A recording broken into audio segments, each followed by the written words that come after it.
Bom, deixa eu também encaminhar a pergunta para a doutora Emiliana, mas antes de registrar a participação também conosco da doutora Maria de Fátima Ribeiro, ela que é engenheira civil, é a presidente do Conselho Regional de Engenharia e Agronomia aqui da nossa capital federal, que é o CREA-TF, né, doutora Maria de Fátima? Também seja bem-vinda aqui ao nosso Justiça na Tarde. É um prazer também voltar a falar com a senhora. É um prazer nosso estar podendo contribuir aí com a situação, né? Um tema tão polêmico, né? Que tem que ser bastante discutido para ver se a gente melhora os nossos índices. Estamos à disposição. Perfeitamente. Já eu chego até a senhora com o questionamento, mas, doutora Emiliana, quais são os acidentes ocorridos nos locais de trabalho que, infelizmente, persistem no seu acontecimento, que até agora não foi possível fazer com que esse índice pudesse zerar ou então diminuir?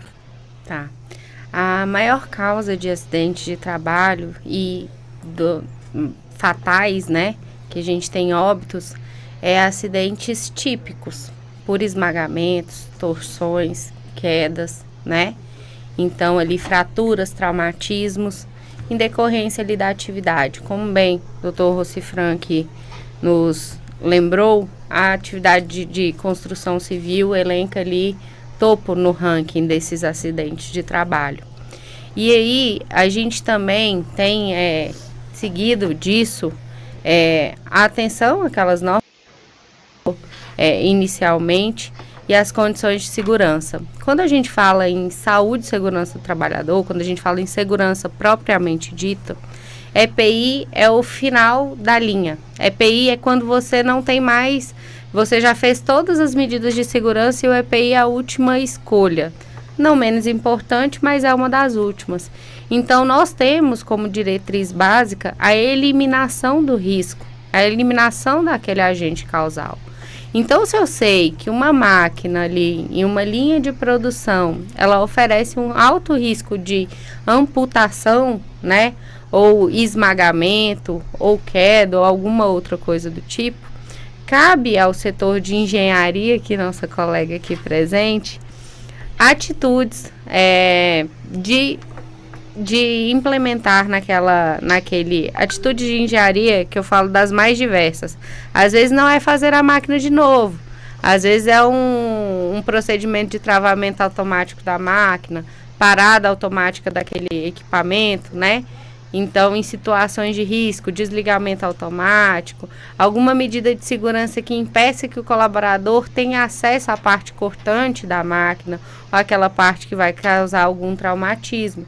Então, a gente sabe hoje que isso é muito difícil em um ambiente assim de indústria, porque às vezes vamos pensar no lado do empregador. O empregador compra uma máquina de tantos milhões que vem de outro país, e quando a máquina chega aqui, a gente tem que adaptar ela à nossa realidade, né?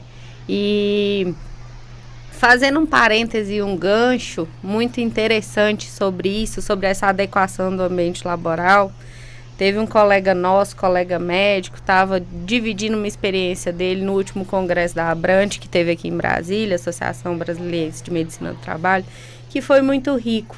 Ele foi contratado por uma empresa lá do Manaus, Vale do... esqueci o nome, empresa de tecnologia. Tá. Empresa de tecnologia, uma empresa muito, muito famosa, eu não vou aqui falar o nome, mas empresa de celulares, aparelhos eletrônicos. Então, você imagina que o chão de fábrica ali é o mais vasto possível. E ele foi contratado na incumbência de diminuir os acidentes de trabalho e, não menos importante, as doenças ocupacionais ocasionadas ali naquele ambiente de trabalho. Ele foi contratado na missão de avaliar aquele ambiente e adequar aquele ambiente ao trabalhador, e não o contrário, porque é uma das premissas da ergonomia. Você adapta o ambiente ao trabalhador e não o trabalhador ao ambiente. Então, quando ele chegou ali naquele contexto, ele nos conta logo toda a sua história, eu vou resumir aqui. A gente tem máquinas de última geração, assim, robotizadas, uma fábrica completamente que você olha e fala assim, gente, lindo de se ver, né? Como que as coisas funcionam. Mas os funcionários estavam adoecidos. E aí ele teve que se reunir, e aí é onde a gente, da medicina do trabalho, quando a gente faz um bom trabalho, a gente se une à engenharia, né? A gente pega na mão do engenheiro e vai junto. E aí ele se uniu à parte não só de engenharia de segurança do trabalho, mas também os engenheiros de máquinas ali. E eles fizeram alterações simples. Adequar a bancada da máquina ali, aquela ser móvel, para tanto um operador de 1,60 m quanto 1,80 m poder operar a mesma máquina.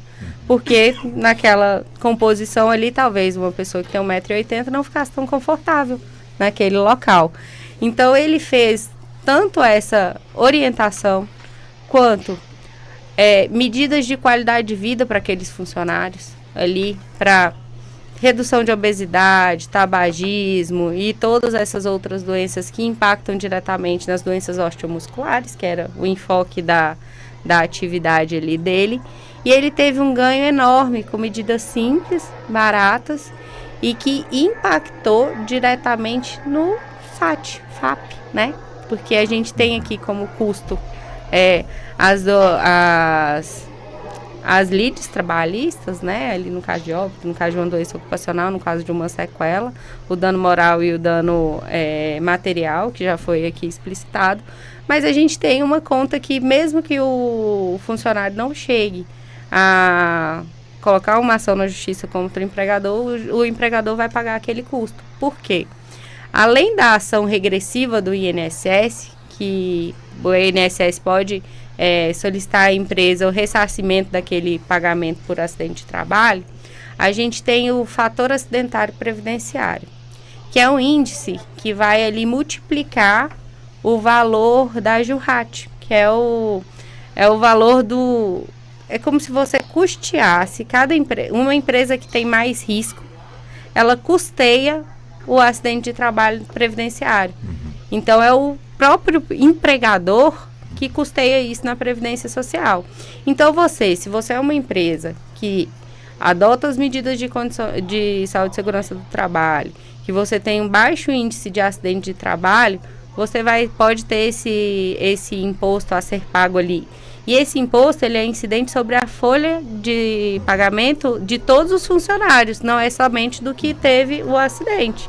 Então, se você tem uma massa salarial de X, você vai pagar, o índice, ele é de 0,5 a 3. Então, você vai pagar metade de X, né? Metade do valor incidente sobre aqueles X reais.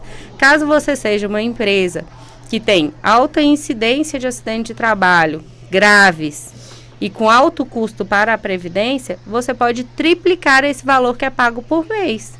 Então, é muito importante as empresas, além de tudo, terem a adoção dessas medidas, porque às vezes é um custo que está incluído ali na sua folha de pagamento e o empregador às vezes não tem nem conhecimento, né? Daqui a pouco o doutor Alexandre doutor César vai até nos explicar se as empresas conhecem realmente aí e buscam conhecer também esse detalhe. Mas antes eu volto com a doutora Maria de Fátima.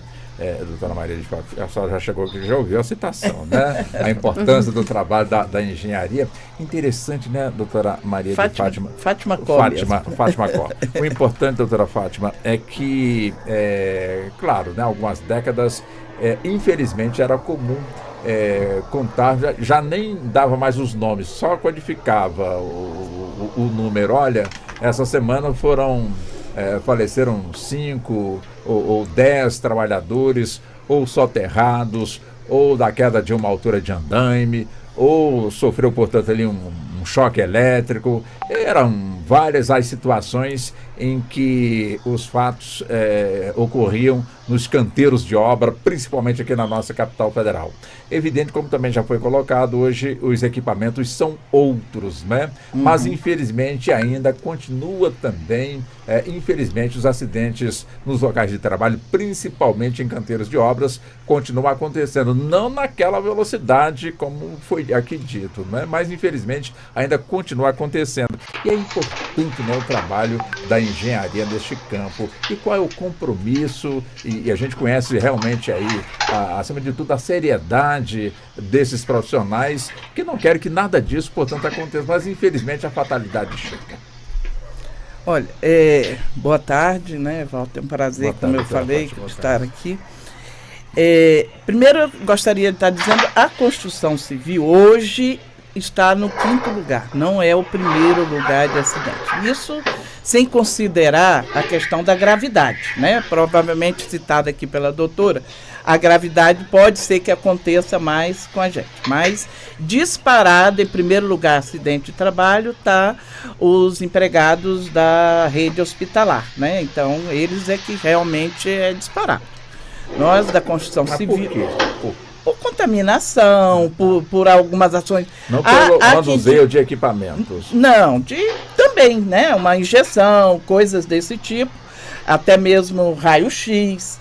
E também porque eles hoje, o pessoal de saúde, talvez por ganhar menos alguma coisa, faz a tripla jornada, né? Então estão sempre cansados, estressados. Dentro dos estudos existe também esse fator que leva a muito acidente. Então, um enfermeiro, uma enfermeira sai dali, já vai para outro, não dormiu e aí já começa a ter problemas, né? Então é disparado mesmo a parte dos empregados do setor hospitalar. E nós da construção civil, né, quer dizer, da engenharia, digamos assim, estamos aí no ranking no 5º lugar.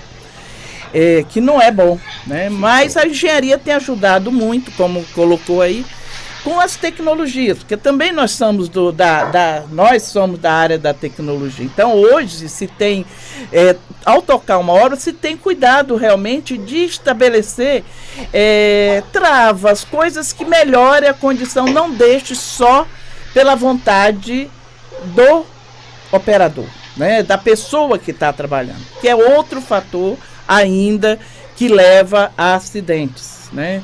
É uma cultura nossa brasileira que a pessoa paga para ver ou acha que com ele não vai acontecer, né? Tem pessoas que nem o EPI, mesmo não sendo uma das principais questões a diminuir o acidente, tem gente que ainda não usa, né? Só usa quando vê que está chegando o fiscal, isso aí, pá, coloca, né? E aquela cultura, não, me incomoda, o capacete me incomoda, a bota me incomoda, e tem tudo isso. Uma cultura realmente do brasileiro. Sem falar, hoje já não é assim. Falando dos engenheiros, nós passamos um período, acho que todos que são da área sabem, de que o engenheiro de segurança, o agente de segurança de trabalho dentro de um empreendimento, muitas vezes não era bem quisto. Por que não era bem quisto, né? Porque ele vinha, e a sensação é que ele ia trazer muitas exigências, que ele ia atrasar, trazer mais custo para a empresa. Trazer mais custo, mas isso já diminuiu bastante, há um grau de responsabilidade social, técnica e social, e isso já não tem grande peso, pelo menos na maioria das empresas, né? Então isso, e hoje é o contrário, né? As empresas buscam realmente orientações dos profissionais dessa área de segurança de trabalho, tá? Mas nós temos ajudado muito essa questão, os elevadores de obra, que eram eram as pranchas. Exatamente. Mas hoje eles já fazem com bastante segurança, entendeu? Respeitando realmente a vida humana, porque não é aquela... Agora, quem não tem... Existe ainda muito amadorismo, ou então gambiarra, a palavra é essa, né? O brasileiro quer sempre dar um jeitinho, e aí termina acontecendo o imprevisto. Essa questão da segurança no trabalho é um assunto novo. Por que eu faço essa pergunta para a senhora? Quando verificamos aqui as imagens da construção de Brasília, a gente verifica ali o operário, o capacete dele era o saco de cimento que ele recortava ali e colocava na cabeça. Não tinha luva, não tinha bota apropriada e às vezes estava lá em cima, pendurado, sem nenhum grau de segurança. Enfim, então a imagem que fixou na construção de Brasília, evidentemente, como também outras construções por esse nosso Brasil afora, sempre foi neste ponto. Ou seja, é um assunto novo, que ainda está longe da nossa cultura, para que possamos realmente ter realmente nesses equipamentos a nossa segurança quando estamos trabalhando, doutora Fátima? Doutora Emiliana, sabe exatamente quando foi a NR? Foi... Olha, a NR. Meu chefe é um dos primeiros médicos do trabalho aqui de Brasília, ele já tem mais acho que é de quando a NR? É a NR, né? Eu acho que é de 79. Acho que eu não estou muito Em enganada. 1940 já está novo também, né? Não, mas é de eu acho que 78, é de por isso que eu disse, Mais nós novo passamos por esse período de que até as pessoas aceitarem essa norma, né, que ela veio através da ANR, da BNT, logicamente, né, a gente sempre tem aquela coisa, a norma não é lei, né, então enquanto até agora não, já tem lei. 78. Tô dizendo, Errei por olha que eu estava falando, 45 anos, você até de conta, sem fazer conta. Eu me formei em 78, estou fazendo 45 anos de E aí, formado. doutor César, quer dizer, ainda temos, portanto, uma lei, recente não deixa de ser, mas já não passou da hora de, já que as tecnologias hoje da comunicação também são outras, né? Hoje não se usa mais megafone para poder comunicar, hoje um simples toque ali num equipamento de celular, que é outro ponto também que a gente deve abordar, se celular no local de trabalho pode também, de alguma forma, contribuir para os acidentes de trabalho. Então, Walter, vamos lá. A lei não, né? A norma é recente, tá? Não deixa de ser parte do ordenamento jurídico, né? E deve ser seguida pelo empregador e pelo empregado também. Veja, Walter, apesar de ser tão recente, a gente vê que o avanço também foi grande. A própria doutora Fátima aqui falando do amadurecimento da própria engenharia do trabalho, né? E que se aceitam não só no canteiro de obra, mas também em outros locais, onde nós temos empregados e empregados realizando atividades e muitas vezes de risco. Então veja, pode ser que seja recente, 78 para cá, mas me parece que ela cresceu muito. Tanto é que temos, né, efetivamente empregadores que previnem acidente de trabalho, realizam ali atividades com as suas comissões internas de prevenção de acidente, mas os números realmente não fazem parte ali dessa tão boa realidade. Eu peguei aqui recentemente, Walter, 92,9 mil ações propostas em 2022 que tratam sobre responsabilidade civil do empregador com viés em acidente de trabalho ou doença ocupacional. A gente viu a doutora Emiliana falando sobre o fator previdenciário, o fator de acidentário previdenciário, que ele vai aumentando à medida que o empregador vai comunicando mais acidentes de trabalho, né? Vai ficando mais caro para o empregador. Vai ficando mais caro para o empregador, tá? A gente também discutindo agora, eu fazendo um apanhado das informações, o doutor Rifrão falando sobre o elevado valor das condenações trabalhistas quando trata de acidente de trabalho. Ou seja, tudo isso, todo esse cenário envolve uma situação para os operadores do direito que demonstram que efetivamente a justiça age em relação aos acidentes de trabalho. E que nós temos uma outra camada, que seja ou empregadores ou os empregados, que ou permitem que esses acidentes aconteçam, ou então estão ali ao léu, né?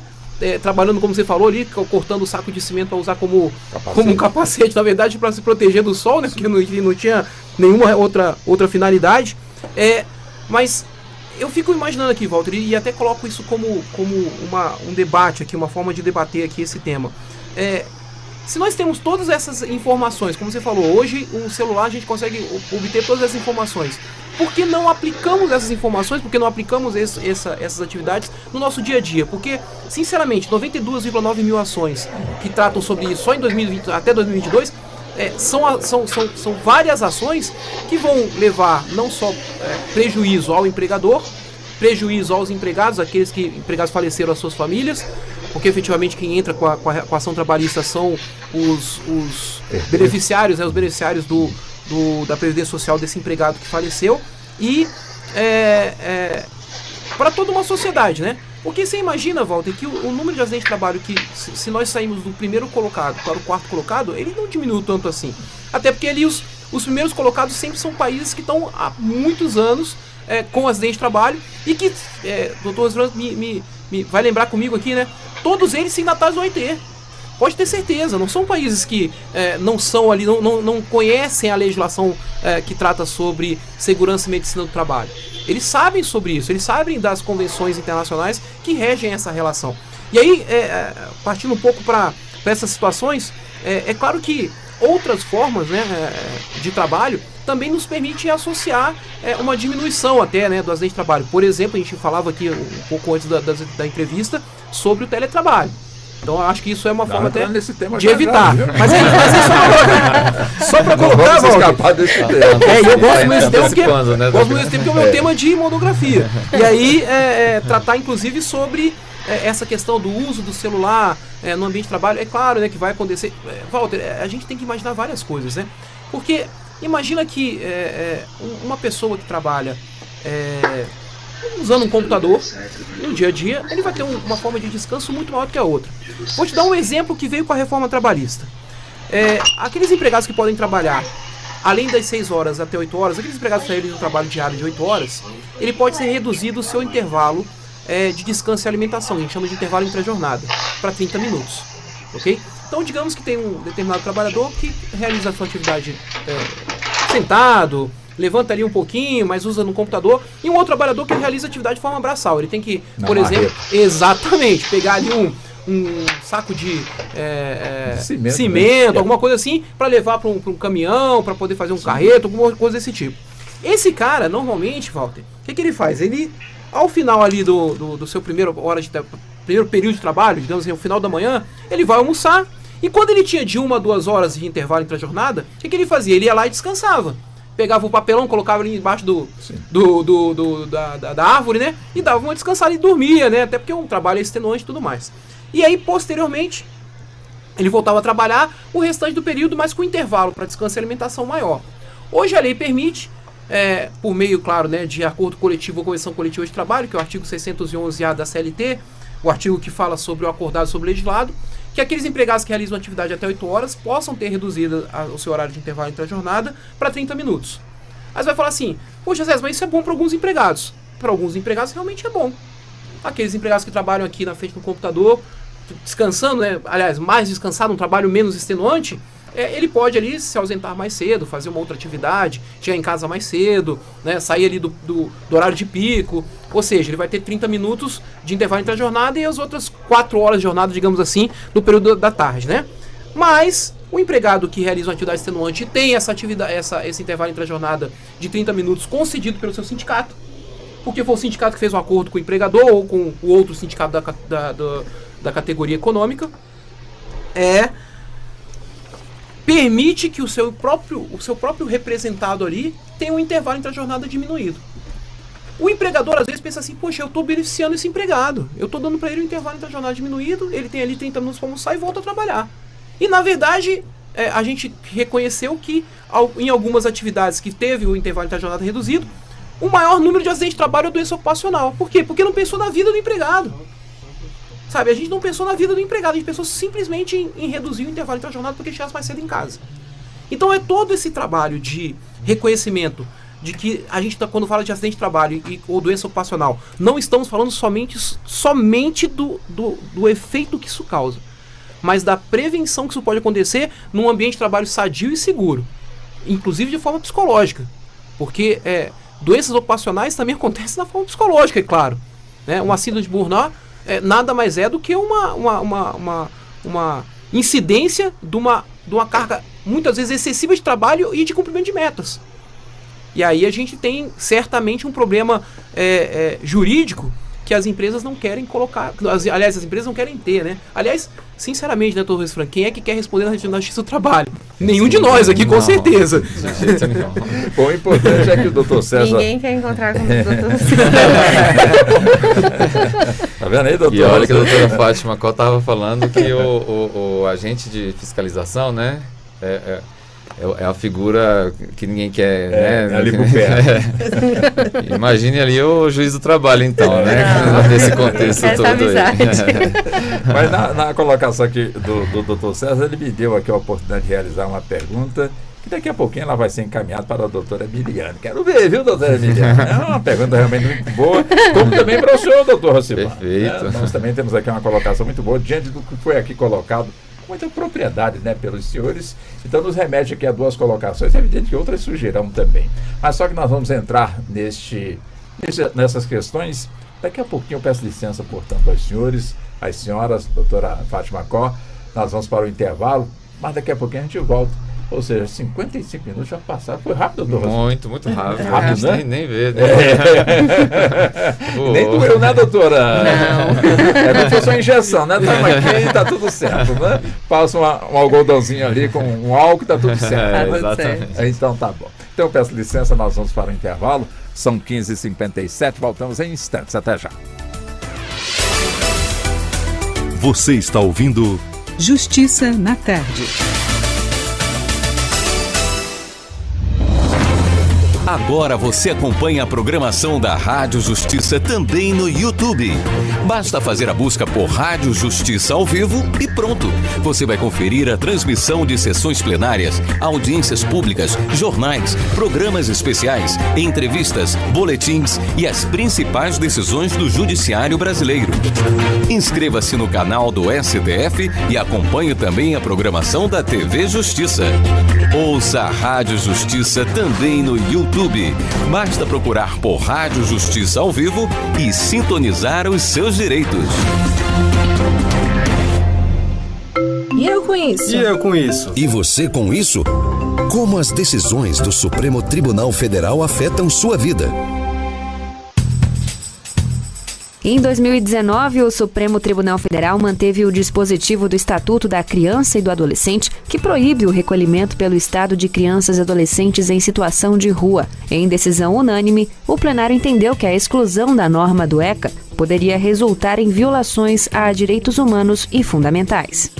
Ao analisar a ação, o ministro relator do caso, Gilmar Mendes, não verificou qualquer inconstitucionalidade no direito previsto no artigo 16, inciso 1 do ECA, que consagra a liberdade de locomoção da criança e do adolescente. A regra, segundo o ministro, está de acordo com o princípio da proteção integral previsto no artigo 227 da Constituição de 1988, que assegura o direito à dignidade, ao respeito e à liberdade das pessoas em desenvolvimento, proibindo toda e qualquer forma de negligência, discriminação, violência, crueldade e opressão. Para o ministro, a exclusão da norma do ECA poderia resultar em violações a direitos humanos e fundamentais, agravando situações de extrema privação de direitos aos quais são submetidos as crianças e adolescentes no Brasil, em especial para aqueles que vivem em condição de rua. E eu com isso? E eu com isso? E você com isso? Como as decisões do Supremo Tribunal Federal afetam sua vida? A eleição do ano que vem é municipal, mas se engana quem pensa que o planejamento dela só começa em 2024. Tem muita coisa acontecendo antes do dia de apertar confirma na urna. O TPS, que é o teste público de segurança, por exemplo, está previsto para o segundo semestre deste ano. É que esse teste geralmente é feito no ano anterior ao que tem votação. Vem gente do país todo para ajudar a aprimorar o sistema eletrônico de votação. Outra coisa que a Justiça Eleitoral faz com antecedência é elaborar as regras da votação. Sai até um livro físico com o regulamento. Ah, ele também fica disponível no site do TSE, viu? E tem mais uma curiosidade que precisamos te contar. Apesar da entrega de mais de 200 mil urnas eletrônicas novas em 2022, neste ano, nós também produzimos mais equipamentos para as próximas eleições. Existe um cronograma para que isso aconteça em um ano não eleitoral, definido no edital de contratação da fábrica responsável. Siga o TSE nas redes sociais e acompanhe o nosso site para ficar de olho no trabalho que a Justiça Eleitoral faz. Do TSE, Juliana Soares.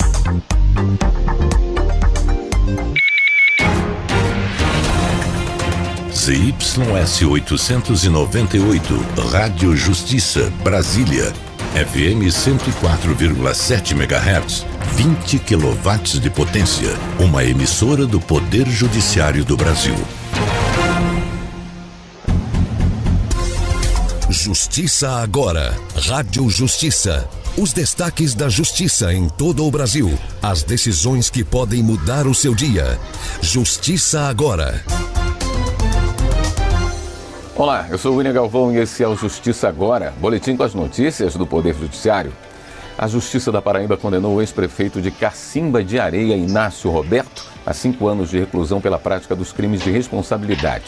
Na ação, o Ministério Público aponta que os recursos oriundos de obras do município, como a construção do sombreiro no matadouro municipal e das passagens molhadas nos sítios Barragem da Farinha, Carnaúba dos Borges e Carnaúba dos Ferreiros foram desviados pelo réu.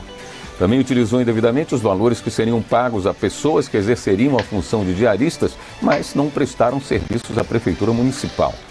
Ainda cabe recurso da decisão. O Ministério Público Federal pediu ao Tribunal Regional Federal da 2ª Região, o TRF2, que reafirme a decisão liminar de efeito imediato que impediu a companhia Caminho Aéreo Pão de Açúcar de fazer intervenções nos morros do Pão de Açúcar, da Urca e da Babilônia, na zona sul do Rio de Janeiro. As intervenções atualmente suspensas pela 20ª Vara Federal no Rio incluem perfurar rochas, fazer demolições e construir novos elementos, como edifícios em terreno vazio. A decisão se deve à ação civil pública do MPF para evitar dano ambiental decorrente da instalação de tirolesa no complexo turístico Pão de Açúcar, bem cultural de alto valor, não apenas em nível nacional. Além de embargar a obra, a ação do MPF busca suspender efeitos de atos administrativos do Instituto do Patrimônio Histórico e Artístico Nacional, o IPHAN, que autorizaram a execução do projeto. Moradores do município de São João do Soter, no leste maranhense, passaram a contar com os serviços da Unidade Interligada de Registro Civil de Nascimento, instalada no Hospital Municipal Clodomir Rocha, no centro da cidade. A unidade realizará gratuitamente o registro civil de nascimento e entrega da certidão aos pais das crianças recém-nascidas antes da alta hospitalar. A instalação das unidades é uma das ações do Poder Judiciário de combate e erradicação da falta do registro civil de nascimento. O Justiça Agora fica por aqui. Até a próxima. Justiça Agora. Rádio Justiça. Eu senti culpa. Eu senti medo. Eu senti vergonha. Eu senti raiva. Eu fui uma vítima. E você? Já se sentiu assim? Seja qual for o sentimento envolvido, pessoas expostas a situações de ódio, intolerância, exploração, catástrofes, fraudes e outros crimes são vítimas. E o que todas têm em comum são direitos. Informe-se e conte com o Ministério Público. Acesse direitosdavítima.mp.br. Uma campanha do Movimento Nacional em Defesa das Vítimas. Todo sábado, às 5 horas da tarde, você confere aqui na Rádio Justiça o Supremo na Semana. Um resumo semanal com as principais decisões do Supremo Tribunal Federal e entrevistas exclusivas com ministros e juristas. A apresentação é da coordenadora de novas mídias da TV e Rádio Justiça, Mariana Xavier, e os comentários são da consultora jurídica da TV e Rádio Justiça, Gisele Reis, e do jornalista Mauro Burlamac, da Secretaria de Comunicação Social do Supremo. E se você não puder acompanhar aos sábados, ouça quando e onde quiser. Basta acessar o podcast no site da Rádio Justiça ou no Spotify do STF. Supremo na Semana, sábado às 5 horas da tarde e reprise domingo no mesmo horário. Rádio Justiça, sintonize seus direitos. Súmulas, o conjunto de decisões judiciais que afetam a sua vida. A súmula 651 do Superior Tribunal de Justiça define que compete à autoridade administrativa aplicar ao servidor público a pena de demissão em razão da prática de improbidade administrativa, independentemente de prévia condenação por autoridade judiciária à perda da função pública. Isso quer dizer que a administração tem o dever de apurar e punir o servidor que cometer ilícitos de natureza disciplinar. Para o STJ, é possível demitir um servidor por improbidade administrativa após condenação por meio de processo administrativo disciplinar. A aplicação da pena de demissão não é exclusiva do Poder Judiciário. Súmulas, o conjunto de decisões judiciais que afetam a sua vida. Rádio Justiça, há 19 anos, amplificando a voz do Poder Judiciário.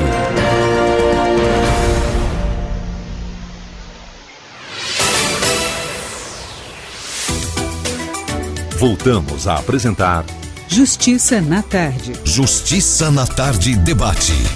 Pois bem, o nosso debate de hoje aqui na Rádio Justiça está relacionado, portanto, aí com os acidentes de trabalho. E evidentemente nós estamos aqui puxando também sobre a questão da prevenção. E aqui conosco estão nossos convidados e convidadas, Dr. César Alexandre Marinho, que é professor de Direito do Trabalho e Processo do Trabalho, mestrando em Estudos Jurídicos, com ênfase em Direito Internacional. a doutora Fátima Có, engenheira civil, presidente do Conselho Regional de Engenharia e Agronomia do Distrito Federal, que é o CREA-DF. Também a doutora médica Emiliana Rodrigues, médica do trabalho. E também o magistrado doutor Rocifran Trindade Souza, que é diretor de eventos e convênios da Associação Nacional dos Magistrados da Justiça do Trabalho, ANAMATRA, presidente da Associação dos Magistrados do Trabalho da 10ª Região, que compõe, portanto, aqui o Distrito Federal e também o estado do Tocantins. E é com o senhor mesmo, doutor Rocifran, que nós voltamos justamente para ver também o ponto de vista do senhor, quando a doutora Fátima trouxe aqui o ranking, tirando já a construção civil, de uma das primeiras colocações, está entre as 5, mas algum tempo atrás era sempre a primeira, infelizmente, aí nos índices de acidentes provocados, causados nos canteiros de obras. Quer dizer, além deste ponto, existem também outras áreas onde o trabalhador está sempre ali demonstrando a sua habilidade, que de certa forma também impacta e preocupa a nossa justiça do trabalho? Sim, Walter. Esse ranking, ele é um ranking muito cruel, né? Assim, quem está em primeiro lugar em mais acidentes, em mais doenças, etc e tal. Eu me permito voltar lá atrás, quando você fez menção àquele ranking da OIT. Se o Brasil estava em primeiro colocado, agora hoje está em quarto. Como se fosse algo, né? A gente não sabe se o Brasil melhorou ou se foram os outros que pioraram. Na verdade, ele permite essa dupla leitura, né? Como essa dos acidentes, né? Quem está em pior colocação em termos, ou no ranking de acidentes, né? E sim, nós temos alguns setores que preocupam bastante, como por exemplo, os frigoríficos, né? Mas por que os frigoríficos? Porque os frigoríficos exigem, primeiro, aquela questão de ambientes, né? Às vezes o trabalhador está no ambiente frio, de repente ele passa para um ambiente de temperatura mais elevada, e depois volta, não tem a devida proteção, ou então ele é obrigado a fazer diversos movimentos em curto espaço de tempo, porque ele tem um tempo específico fixado, né? Para determinado corte, né? Ou então, e aí enseja diversas lesões por esforços repetitivos, né? E também porque às vezes trabalham com serras elétricas, né? Ou facas muito afiadas. Então é um ramo que efetivamente preocupava muito há alguns anos, ainda preocupa, né? Mas hoje nós temos uma norma do Ministério do Trabalho e Emprego que estabeleceu diversas obrigações para os frigoríficos, né? Diversas medidas foram implementadas e aí nós conseguimos reduzir um pouco. Mas ainda assim é um ponto que chama bastante atenção. Mas assim, novamente, é aquela situação do ranking, né? O ranking macabro, né? Que a gente tem essa dificuldade aí. Eu também, o doutor César falava sobre o intervalo, né? E isso me lembrou de que nós precisamos ter olhos para as naturezas jurídicas das normas que estabelecem medidas de segurança e higiene do trabalho. Em sua essência, essas normas têm natureza jurídica de ordem pública. Elas não podem ser derrogadas, elas não podem ser negociadas, elas não podem ser renunciadas pelos empregados. São normas que, como são concebidas, precisam ser observadas, precisam ser executadas. Então, muito me preocupa essa questão trazida pela reforma, né? De que a gente possa ali, numa negociação coletiva, às vezes reduzir o intervalo entre a jornada, por exemplo. Porque o intervalo, ele não serve apenas para permitir que o empregado saia e se alimente. Você precisa de um tempo para repor suas energias, né? Para descansar, para estar apto novamente a retornar ao trabalho. E o intervalo entre a jornada é apenas um dos intervalos. Nós temos ainda o intervalo interjornada, que é aquele de um dia para o outro. Temos o descanso semanal remunerado, que é aquele geralmente coincidente com o domingo, né? E temos as férias anuais. Todos esses não são apenas benefícios para os empregados, também são essenciais para que os empregados restabeleçam, né, plenamente suas condições ou repousem, né, a ponto de estar apto novamente para o retorno ao trabalho. Então é muito importante que a gente tenha olhos voltados para isso.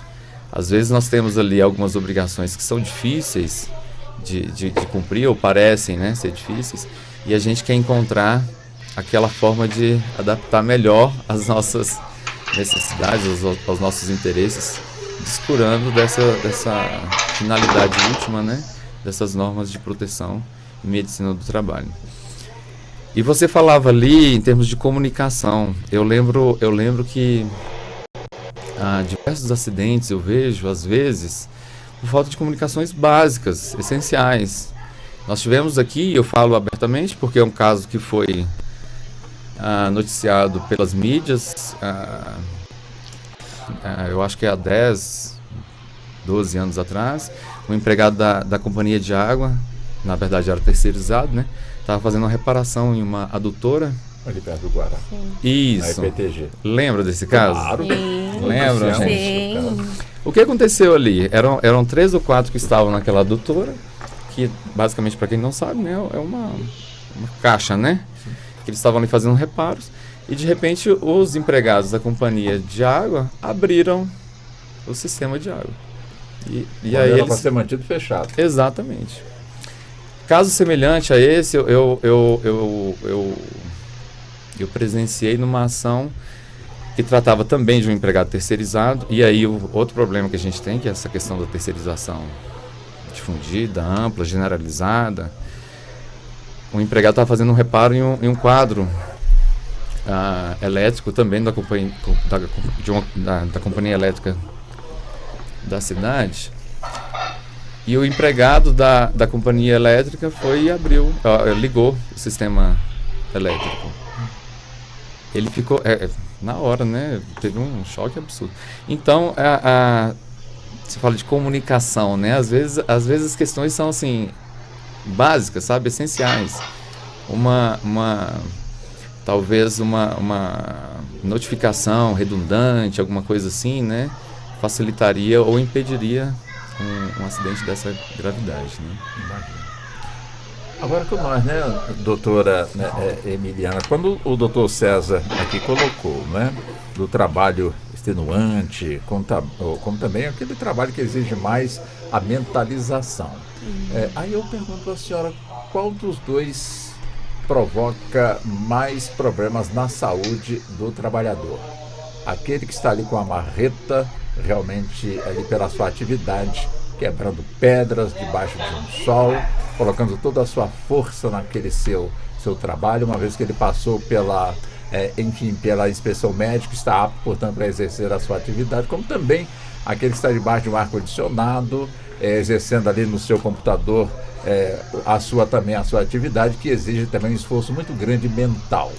E olha que pelas estatísticas estamos tendo aí um crescimento também dos problemas mentais de muitos trabalhadores.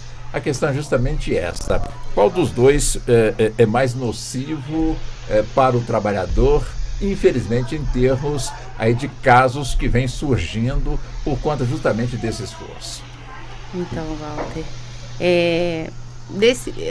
discernir qual seria mais nocivo, né? Se seria o trabalho braçal ou aquele com alto índice de exigência intelectual, é muito difícil hoje do ponto de vista médico. Por quê? Estamos tendo um movimento agora de mudança nesses motivos de afastamento. Antigamente, no INSS, a maior causa de afastamentos era por doenças ali do CIDM, né? CIDM 5.4.5, lombalgias, dor na coluna, hérnia de disco, né? acidentes, então ali doenças do CID-M e CID-S, né? Contusões. Para voz não tem nenhum não, porque eu acho que no setor de rádio eu acho que é o que menos está. Então a gente tinha muitos afastamentos por esse grupamento, por essas famílias de CIDs, né? Então ali eram mais doenças osteomusculares, a época da LER-DORT, né? Lesão por esforço repetitivo, doença osteomuscular relacionada ao trabalho. Com o passar do tempo, a gente já está quase que ultrapassando as causas de doenças osteomusculares por doenças psiquiátricas, doenças do CID-F, né? Famílias dos CIDs-F, né? F4.1.1, depressão, ansiedade.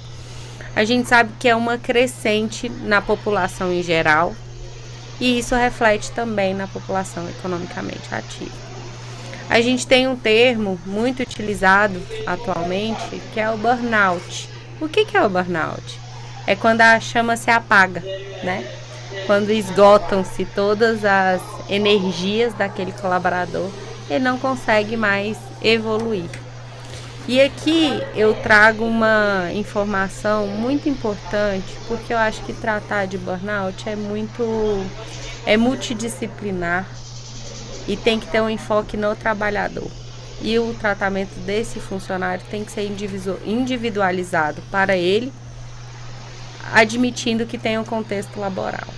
Então, nesse intento de fazer essa investigação de acidente de trabalho da melhor maneira possível, a CFM editou uma resolução nossa ano passado, que é a resolução 2323. E ela fala sobre a atividade do médico do trabalho. E ela fala ali, em um dos seus artigos, como deve ser feita essa investigação. Porque essa investigação, além de ter o papel fundamental de diagnosticar sabiamente qual é aquela patologia que o colaborador está, porque a gente sabe que nas doenças ocupacionais, por serem diagnósticos subjetivos, às vezes um se sobrepõe ao outro. Então, às vezes a gente sabe que ele tem uma pessoa que já tem uma predisposição genética, tem um quadro depressivo ou quadros de ansiedade. A gente pode ter um contexto familiar, um contexto social ali agrupado também. Então, essa resolução, ela nos fala que o médico do trabalho é o ator principal para dar um diagnóstico de uma doença relacionada ao trabalho, sendo vedado ao médico assistente dar esse diagnóstico sem o estabelecido na resolução, ou seja, sem conhecer o ambiente de trabalho. Porque muitas vezes o funcionário chega para a gente com diagnóstico de doença ocupacional pelo médico assistente, mas o médico assistente não conhece o cenário daquele funcionário, né? E por não conhecer o cenário desse funcionário, esse contexto que ele está inserido, a gente também pode não ter a melhor terapêutica e o melhor cuidado com aquele funcionário.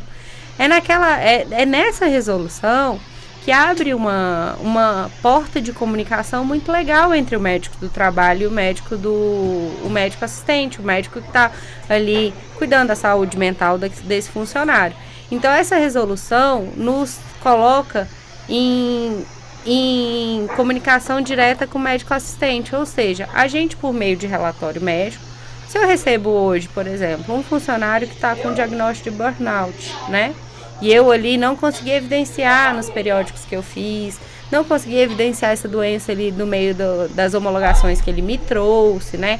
Ou por relato de outros colaboradores, e o médico assistente me dá essa informação, eu respondo ao médico do médico assistente: olha, colega, nós temos uma atividade assim, assim, assado, sei que você chegou nesse diagnóstico, gostaria de convidá-lo para vir até as nossas instalações, conhecer as nossas instalações, né? Pra gente discutir a respeito desse diagnóstico. E o que é mais importante, quando a gente chega no final desse diagnóstico, ali pela 2323, que a gente avalia até os dados epidemiológicos, a gente tem que ver que tem outros colaboradores que podem estar no mesmo contexto. Então, medidas precisam ser adotadas. Algo precisa ser feito, né? A gente tem um programa de saúde mental muito legal, que eu, assim, é a menina dos meus olhos, né? Eu gosto bastante desse assunto. E a gente identificou que no período de pandemia as pessoas estavam em sofrimento mental. Por questões alheias à nossa vontade, né? E por outras relacionadas ao trabalho. É muito difícil presenciar o sofrimento humano, né? Então, para os profissionais de saúde isso foi muito difícil. Você presenciou ali um sistema um pouco caótico, né? Uma situação anormal. Uma situação de muito pessimismo, de muita doença. Então, você ia tratar de um paciente no hospital, seu familiar estava doente em casa. Tinha medo de ser contaminado, né? E ali, nesse contexto ocupacional, desenvolvemos um programa de saúde mental muito legal. E a gente teve 2 psicólogas dentro do nosso, ali, junto com a gente. E a gente conseguia observar qual era o perfil desse profissional, né? O porquê dele estar adoecendo. E o mais importante de tudo, que eu acho primordial, quando a psicóloga chegou lá, ela fez um diagnóstico da situação. Ela aplicou para todos os funcionários um questionário, porque a saúde mental ela não é só relacionada ao trabalho. Uma pessoa que está devendo, ela não tem, ela vai trabalhar com a cabeça cheia. Uma pessoa que está com problema familiar vai trabalhar de forma ali já preocupada. Uma mulher que está sofrendo com violência doméstica, uma mulher que está com problema social com os filhos. Então são muitas coisas. Uma pessoa privada de lazer, privada de descanso efetivo, com várias jornadas, às vezes com outros vínculos, né? Que é uma realidade no serviço hospitalar. Pessoas que têm 2, 3 empregos, né? Então, isso impacta diretamente na qualidade de vida. Então, quando a psicóloga chegou e ela fez esse diagnóstico, a gente pensou que a maior causa de adoecimento mental seria pelo trabalho. E a gente se enganou. Não foi. A principal causa de preocupação dos funcionários era endividamento. Endividamento. As pessoas estavam endividadas. Muitas tinham perdido por conta de dívidas. Mas era só isso? Não. Então, a psicóloga falou assim, olha, a gente tem que ter medidas eficazes. A gente tem parceiros e a gente chamou esses parceiros, a gente conseguiu levar consultores financeiros, demos várias palestras. Então, eu acho que individualizar o atendimento para cada tipo de funcionário. Não adianta a gente fazer palestra, fazer ações sem saber por que aquelas pessoas estão sofrendo. Por que aquelas pessoas estão adoecidas, né? Então, além do tratamento, da questão do acompanhamento psicológico, a gente teve outras ações.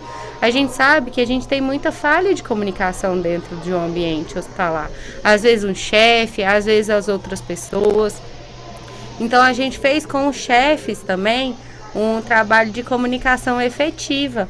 Às vezes a gente está falando uma ordem clara e objetiva para uma pessoa, às vezes a pessoa está ali com um problema, está mais sensível, ela responde aquilo de maneira inadequada.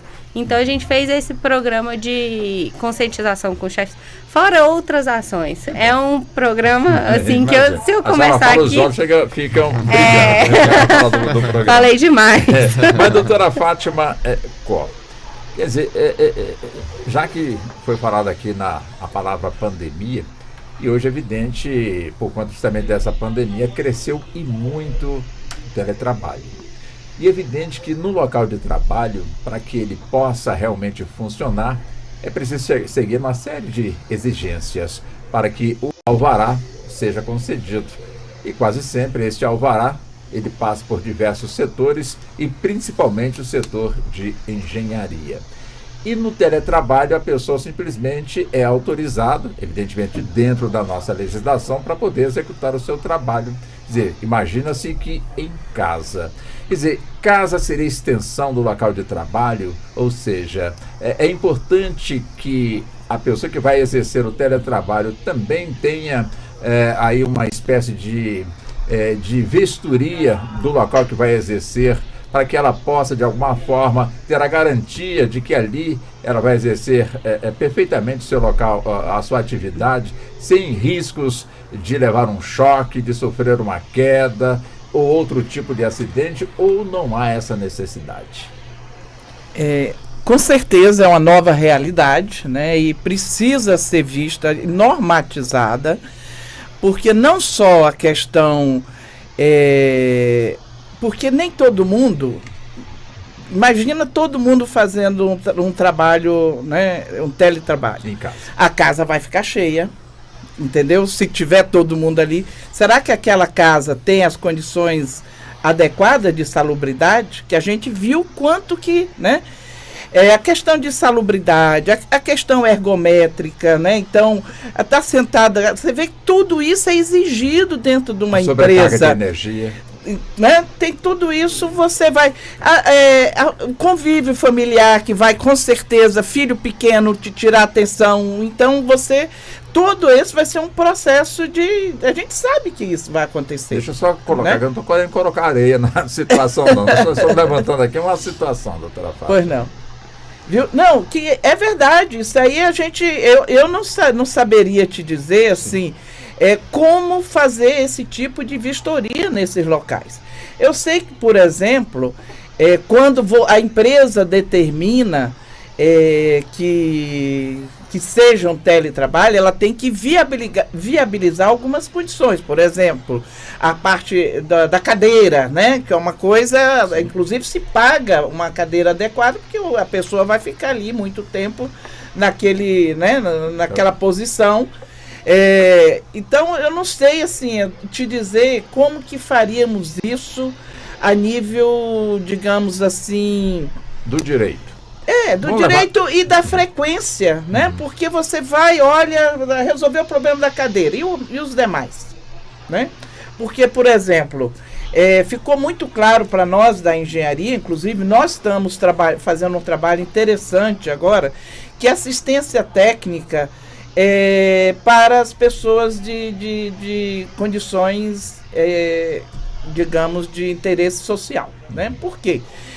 Muitas pessoas não conviviam ali, né? Então, às vezes, não tem ventilação, e aí você bota 5 pessoas no mesmo local, né? Enquanto um saía 4 horas da manhã, outro saía 7, não sei o que, nem se encontravam direito, né? E vão ficar agora todo mundo, foi o que aconteceu na pandemia, quando todo mundo teve que ficar em casa, né? Por que muitas vezes as pessoas não queriam ir para o hospital? Mas asmático, né? Pessoas que realmente têm problemas de saúde pioram numa situação que a casa não tem, não tem a salubridade correta, entendeu? Então, eu não saberia te responder agora, Walter, assim, como tornar isso rotineiro.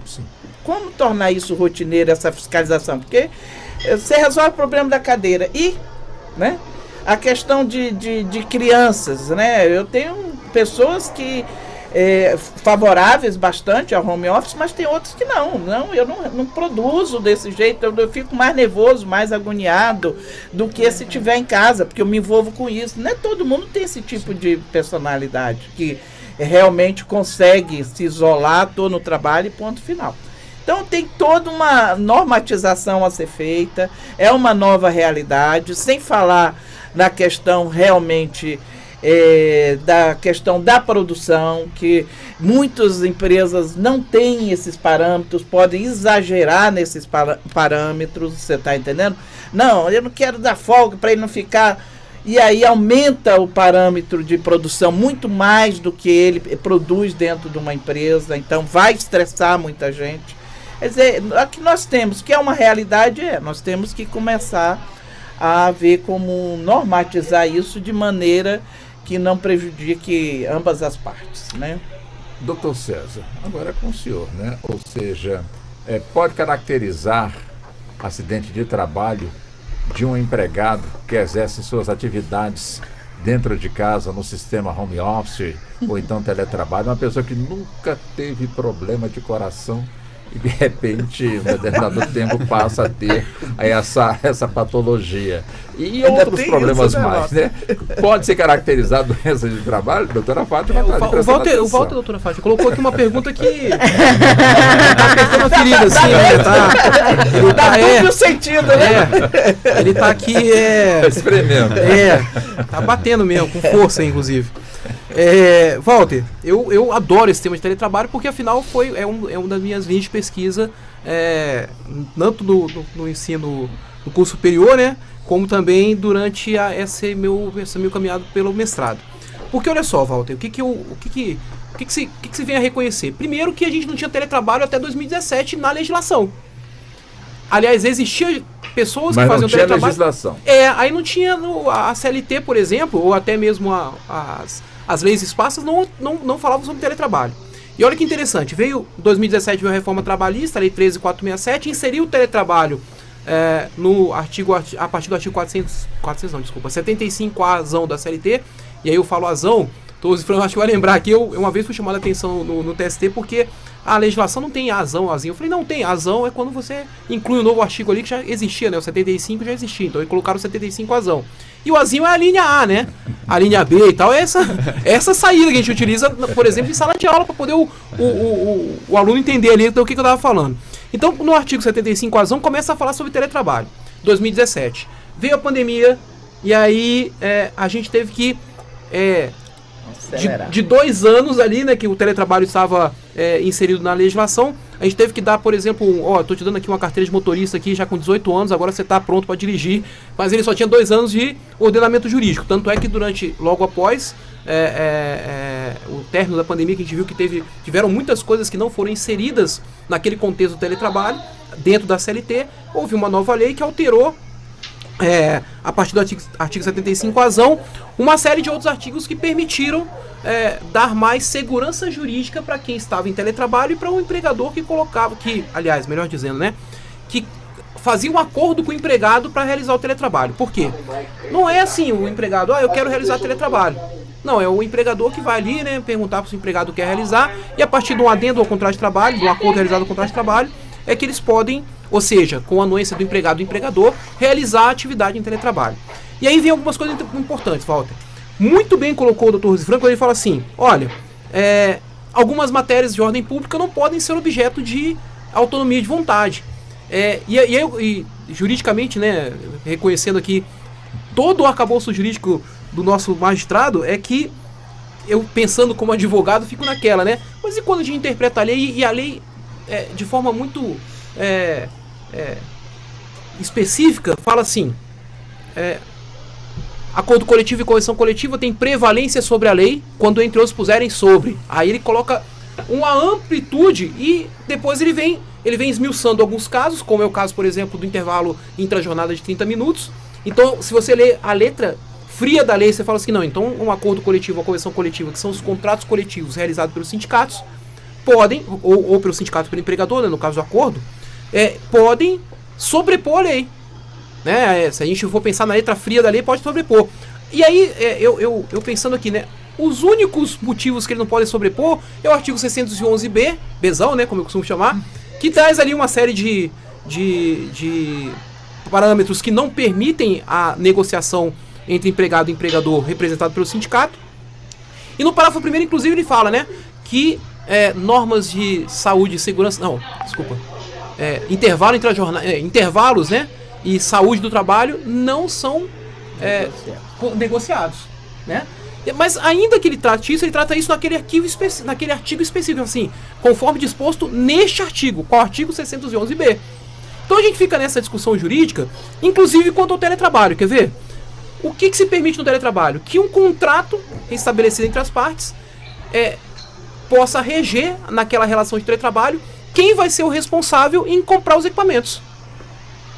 Olha, eu posso colocar você, empregado, como responsável em comprar um equipamento. Que equipamento é esse? Não, a cadeira que você vai utilizar pode ser utilizada por você. Vai ser sob o seu outro. O empregado comprar a volta. Olha aí. Né? E é estranho mesmo. E aí, vamos continuar. Inclusive, falar sobre o seguinte: como é que eu posso. Como é que eu posso permitir que o engenheiro de segurança do trabalho da minha indústria lá, né, fiscalize a sua casa, a sua residência, para saber se na ergonomia, né, na questão ergonômica, tem lá a insalubridade está totalmente permitida. Reforma na casa. Ainda vou falar mais. E como é que eu faço a fiscalização ostensiva? Porque o que a lei fala no artigo 75D, se eu não me engano, ela vai falar assim, olha, 75 zão, né? Ela vai falar assim, Walter, o empregador deve ostensivamente dizer para o empregado como é que ele não vai sofrer o acidente. Ou seja, criar um manual ali dizendo assim, ó, você não vai sofrer acidente. Mas como é que eu vou fiscalizar para saber se ele está realizando ou não aquilo que eu determinei no manual? E o melhor, que logo no parágrafo único ele fala assim, e o empregado vai dar um aceite, né, uma espécie de aceite. Ele vai falar assim, ó, vou assinar ali um documento dizendo que eu li o manual, que eu estou aqui apto a não sofrer acidente. Mas como é que eu vou fiscalizar? Vou te dar um exemplo. A gente tem as cadeiras lá, né, que são ergonômicas, são necessárias. Aquele aparador do nosso monitor, né, para ficar um pouquinho mais alto, para ficar na altura da nossa visão aqui, né. E aí ele aproveita e fala o seguinte, não, já que está passando o jogo do Brasil aqui, feminino, eu vou sentar aqui no sofá, vou colocar o computador aqui na minha frente, né, o notebook, e vou trabalhar a partir do meu notebook. Mas como é que eu vou fiscalizar se ele está realmente praticando aquelas atividades que eu determinei no meu manual, que provavelmente foi a doutora Emiliana que fez? Dizendo assim, ó, isso você não pode fazer, isso você não pode fazer, não pode fazer. Eu tenho desses. E como é que eu vou fazer isso, Walter? É incrível, porque a lei permite que as partes negociem. E eu vou falar até mais, Walter. Olha só, é interessante isso aqui. Eu trabalho, algumas vezes trabalho em casa, né? E eu sou quanto mais jogador de videogame. Até hoje jogando videogame e tal. E aí, eu imaginava assim, imagina que eu fosse empregado do escritório de advocacia e que ele falasse assim, não, não vou pagar a sua internet. Eu falei, não, mas eu trabalho com a internet, eu trabalho com o meu sinal de internet e tal. Não, mas você usa o seu sinal de internet também para jogar videogame, para as pessoas em casa também utilizarem. Como é que eu vou conseguir separar o que eu estou utilizando para o trabalho e para o meu lazer? Então tudo isso vai ter que ser relacionado ao contrato, ao adendo ao contrato de trabalho, que vai dizer assim, ó, o empregado vai custear, e se o empregador pagar, isso não vai ser considerado como verba de natureza salarial. Olha que coisa boa, a gente deu então uma autonomia para que as partes, coisa boa para um lado, sim, prejudicial sinceramente, né, sendo muito sincero, prejudicial pro empregado, quando a gente tira aquela proteção que é a máxima do direito do trabalho, que o hipossuficiente deve estar ali protegido pelas leis trabalhistas. E aí você vai imaginar, né? Poxa, se o meu empregador quer me colocar em teletrabalho, doutora Fátima Có, é porque se eu disser que não, pode ser que ele me demita e coloque outro no meu lugar. Olha o medo que o empregador vai ter de não aceitar o teletrabalho mesmo que ele não queira realizar. Bom, deixa eu então chegar no... O senhor foi provocado várias vezes aqui, meretismo. Quer dizer, mas o importante é a comunicação, né? Desses segmentos, de alguma forma, estão no mesmo contexto, né, doutor? Sim, Walter, mas se eu estivesse na sala de audiência, eu ia perguntar para o doutor, doutor, e a minha pergunta? O senhor não vai responder a minha pergunta. Mas, só voltando naquela pergunta anterior, pois não. Deixando uma coisa bastante clara, para que seja possível a gente cogitar de acidente de trabalho ou uma doença do trabalho equiparável ou equiparada a acidente de trabalho, a gente tem que tratar de nexo de causalidade. O que é isso? É o liame que a gente vai estabelecer entre a atividade e a lesão, a doença.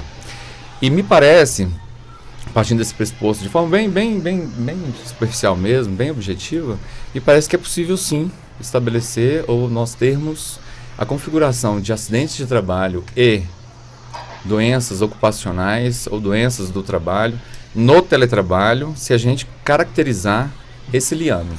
E aí nós temos uma gama infinita de possibilidades, que, por exemplo, eu traria aqui de pronto, a questão do digitador.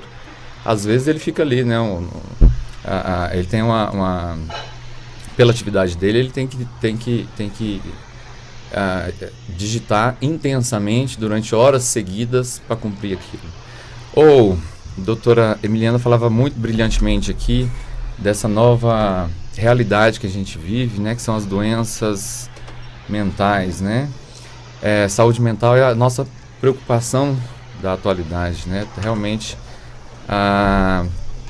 nós tivemos um incremento enorme de doenças e também, obviamente, de ações trabalhistas decorrentes de doenças de trabalho. E só um dado para a gente contextualizar isso, eu traria aqui que só no ano passado nós tivemos mais de 77 mil ações trabalhistas fundadas em assédio moral. O assédio moral, ele é uma das importantes causas de doenças mentais, porque ele provoca no empregado uma gama de angústias, de inquietações, de tristeza, às vezes profunda tristeza, né? Sentimentos de não pertencimento e etc., que acabam conduzindo a isso. E a construção de um ambiente de trabalho laboral, saudável, também passa pela obrigação do empregador de dar instruções para seus colaboradores, eu não gosto desse termo de colaboradores, gente, porque não existem colaboradores na empresa, né? Empregado. Existem empregadores. Patrão e empregado. Exato. Mas o patrão, ele tem que estabelecer algumas normas de convivência civilizada. Ele não é permitido, por exemplo, brincadeirinhas, o comentário jocoso, apelidos, ou então aqueles rankings que às vezes você faz e expõe as pessoas. Ele tem que necessariamente propiciar um ambiente de trabalho saudável sob todos os aspectos. Não é apenas providenciar IPI, providenciar uma cadeira com uma boa ergonomia e etc. Então, voltando ali no teletrabalho, às vezes o empregador ele exige o cumprimento de metas impossíveis de serem atingidas, ou estabelece forças de trabalho, ou vamos lá, fazer um mutirão, e mutirões e forças de trabalho que nunca terminam. E a pessoa fica ali naquela coisa de se esgotar a cada dia, a cada semana, a cada mês, e isso nunca acaba. No final e ao cabo, isso vai implicar em alguma consequência. Ali é uma engrenagem, em determinado momento, alguma peça daquilo ali vai quebrar. Isso é possível acontecer no teletrabalho? Plenamente possível, plenamente possível. Então eu vejo sim uma grande possibilidade de no próprio teletrabalho a gente ter aí a possibilidade de configurar o nexo causal que vai ser necessário para estabelecer a responsabilidade.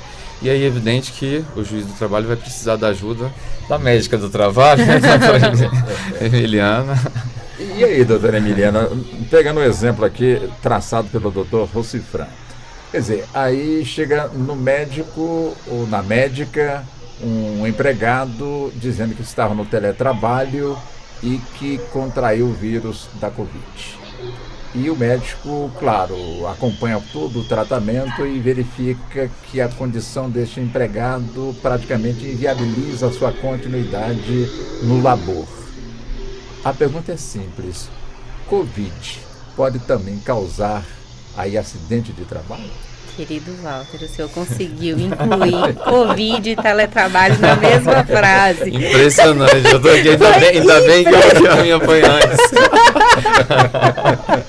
Boa sorte, doutor. Então. Sem maldade.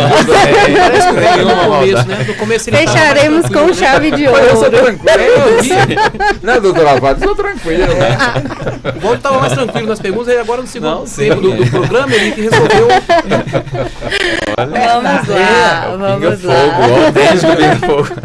Vamos lá. Então, aquele funcionário que ele está em home office, ele tem que adotar medidas de preservação da sua própria saúde, né?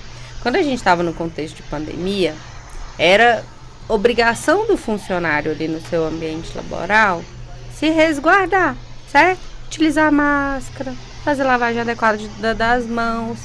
E quando a gente fala de doença ocupacional ou doença ocasionada pelo trabalho, a gente tem uma premissa, né? Que é esse nexo de causalidade. A gente tem 3 tipos de nexo, né? O nexo profissiográfico, que são aquelas doenças elencadas pela Previdência Social, né? Ou seja, uma pessoa que trabalha em uma mina e adoeceu, teve silicose. É uma doença profissional, ela já está lá no anexo descrita.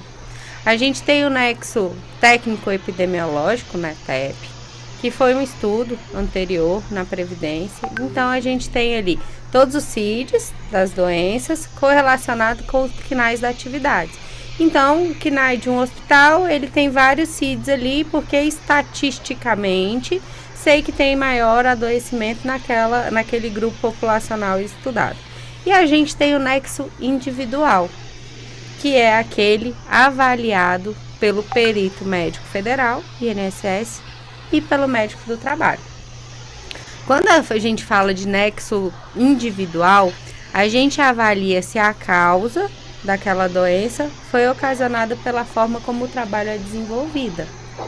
Então, se a gente pensa em um operador de TI que trabalha em sua residência, que está ali em home office, o trabalho dele expôs ele a um risco maior do que o habitual, maior do que o trivial, maior do que uma pessoa que não está trabalhando, não está economicamente ativa a ter Covid?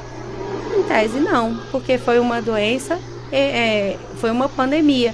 Era um agente causal que estava disseminado por toda parte. Então, no labor dele, não era obrigatório, não era inerente à função dele que ele estivesse em contato com pessoas com doenças infecto-contagiosas, com Covid. Então, pela atividade dele, ele não poderia adquirir Covid porque ele não era um profissional que tinha que cuidar de outra pessoa contaminada, né? Então, esse nexo causal aí eu não consigo identificar como que a gente poderia chegar nele. Mas em um outro contexto, em um enfermeiro que trabalha em uma UTI, a gente pode avaliar. Então, aí a gente vai ver todas as condições daquele empregado, né? Se ele atendeu a todas as medidas de segurança, se foi fornecido o EPI adequado, se ele foi treinado para fazer aquela atividade, se ele recebeu treinamento de como ele se paramenta, de como ele se desparamenta, se ele estava ativo naquele momento, ou às vezes ele estava de férias, ele é enfermeiro, mas ele teve Covid, ele estava de férias, né? A gente vai avaliar se ele teve uma exposição de risco naquela atividade dele, para depois ele ter tido Covid. Só que o Covid foi muito cruel com a gente, porque é um agente etiológico que a gente não tem como fazer uma cadeia de transmissão. A gente não tem como falar de quem a pessoa pegou aquilo. Às vezes eu teve marido e mulher que moravam dentro da mesma casa, que a mulher pegou e o marido não, e eles dormiam ali juntos. Como que eu vou falar que essa pessoa às vezes contraiu Covid na atividade dela? Eu não tenho como, às vezes a pessoa teve ali contato e exposição no ambiente laboral e não desenvolveu a doença. Então são casos muito meticulosos, tem que ser investigados caso a caso. O médico do trabalho tem que ter também a questão do controle vacinal dos seus colaboradores ali debaixo do braço. Então o SESMIT bem adequado para fazer toda essa investigação. Tá muito bem. Olha como o tempo passa rápido, né, doutora Fátima? Quando está ficando bom, a gente tem que já caminhar aqui para o encerramento. Então, vamos dar 2 minutos, doutora Fátima, para as considerações finais. A senhora fique à vontade, né? Porque o microfone está liberado para a senhora, doutora Fátima.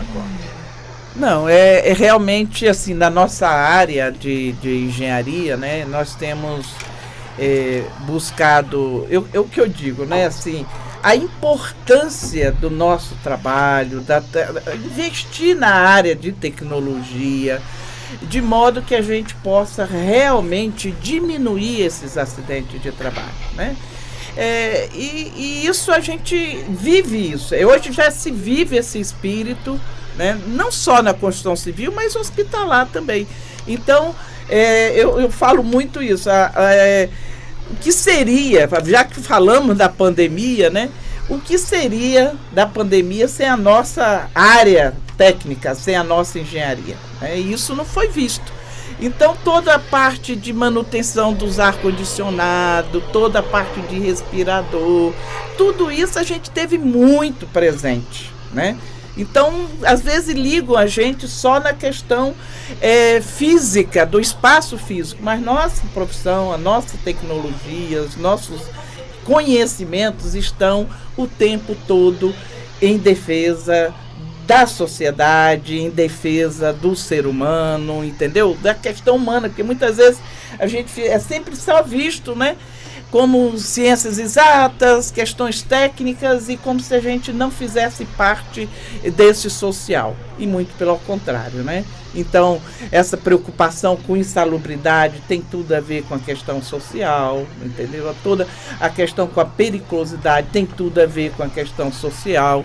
Então, tudo isso tem as nossas profissionais, os nossos colegas, exercendo esse trabalho em prol realmente, e aí como a gente está falando, não só da saúde, como realmente de diminuir os acidentes. Era isso que eu queria deixar, ressaltar um pouco a importância que temos nesse processo e que sempre estamos... Gostei quando a nossa médica, nossa doutora falou aí, né, que ela abraça a engenharia dentro, que é realmente, né, quem vai, assim, visualizar essas soluções, que vai, né, ter aquele espírito de realmente resolver os problemas. Não sei se é por aí, né? Porque a gente sempre está para resolver e não, muitas das vezes, é visto só para depois, a consequência já aconteceu e aí cadê? Já não adianta mais nada.